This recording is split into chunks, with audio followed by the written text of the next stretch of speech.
എല്ലാവർക്കും നമസ്കാരം.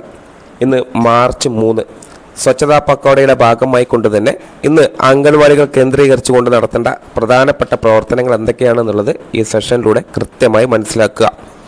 നമുക്കറിയാം, സ്വച്ഛതാ പക്കോട എന്നുള്ളത് ഒരു ശുചിത്വ ക്യാമ്പയിനാണ്. അതുകൊണ്ട് തന്നെ ഇന്നത്തെ പ്രവർത്തനം എന്ന് പറയുന്നത് അംഗൻവാടി പരിസരത്തിൽ നിന്നും ഉപയോഗിക്കാത്ത അല്ലെങ്കിൽ കാലഹരണപ്പെട്ട വസ്തുക്കൾ പൂർണ്ണമായും നീക്കം ചെയ്യുന്ന ഒരു പ്രവർത്തനമാണ് ഇന്ന് നമ്മൾ ഏറ്റെടുത്ത് ചെയ്യേണ്ടത്. അതിന് നമ്മൾ പ്രീ സ്കൂൾ കുട്ടികളെയൊക്കെയാണ് ഇതിലേക്ക് പങ്കാളികളാക്കേണ്ടത്. അവരുടെ രക്ഷിതാക്കളെയും നമുക്ക് ഈ പ്രവർത്തനത്തിൻ്റെ ഭാഗമായിട്ട് പങ്കാളികളാക്കാൻ കഴിയുന്നതാണ്.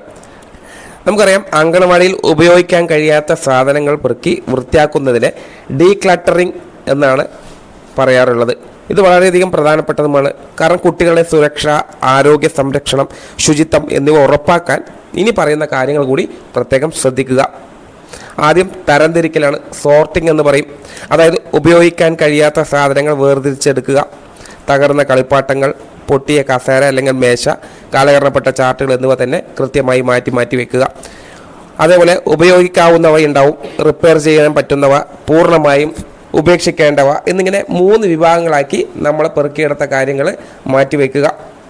പഴയ പേപ്പർ, പ്ലാസ്റ്റിക്, ലോഹം എന്നിവ പ്രത്യേകം വേർതിരിച്ചെടുത്ത് മാറ്റിവെക്കുന്നതിനെ മാലിന്യ വേർതിരിക്കൽ അല്ലെങ്കിൽ സോർട്ടിംഗ് എന്നുള്ളതാണ് ഇതുകൊണ്ട് ഉദ്ദേശിക്കുന്നത്.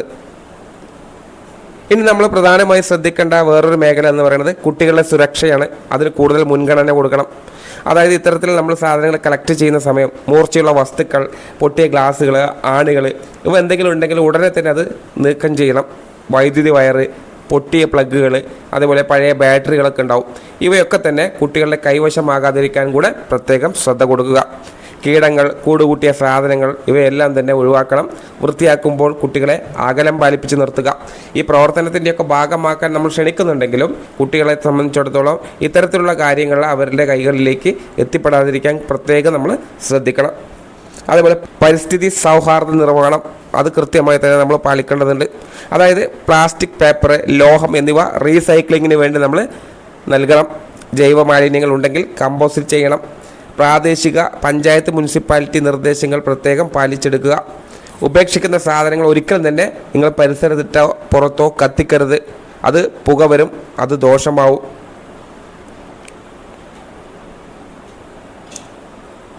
അതുപോലെ തന്നെ വൃത്തിയാക്കലിന് ശേഷമുള്ള അണുനാശനം ഇത് വളരെയധികം പ്രധാനപ്പെട്ടതാണ്.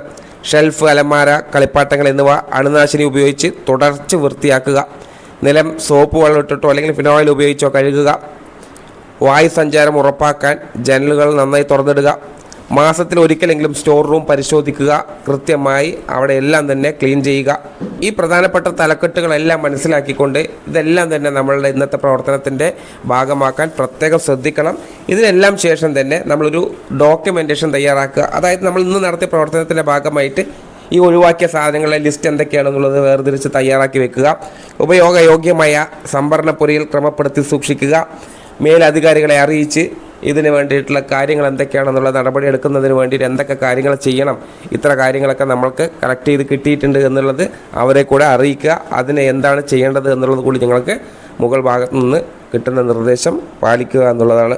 അപ്പോൾ ഇത്തരം കാര്യങ്ങളൊക്കെയാണ് ഇന്നത്തെ പ്രവർത്തനത്തിൻ്റെ ഭാഗമായിട്ട് നമ്മൾ ടീച്ചേഴ്സ്, ഹെൽപ്പേഴ്സ് ഒത്തൊരുമിച്ചുകൊണ്ട് രക്ഷിതാക്കളുടെ പങ്കാളിത്തത്തോടുകൂടി അല്ലെങ്കിൽ പ്രീ സ്കൂൾ കുട്ടികളുടെ പങ്കാളിത്തത്തോടുകൂടി നമ്മൾ സ്വച്ഛതാ ക്യാമ്പയിൻ്റെ ഭാഗമായിട്ട് ചെയ്യേണ്ട പ്രവർത്തനങ്ങൾ.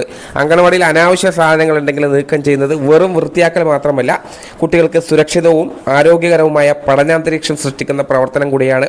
അതുകൊണ്ട് തന്നെ ക്രമം, ശുചിത്വം, സുരക്ഷ ഈ 3 കാര്യങ്ങൾ എപ്പോഴും മുൻഗണനയിൽ വയ്ക്കുക. Thank you.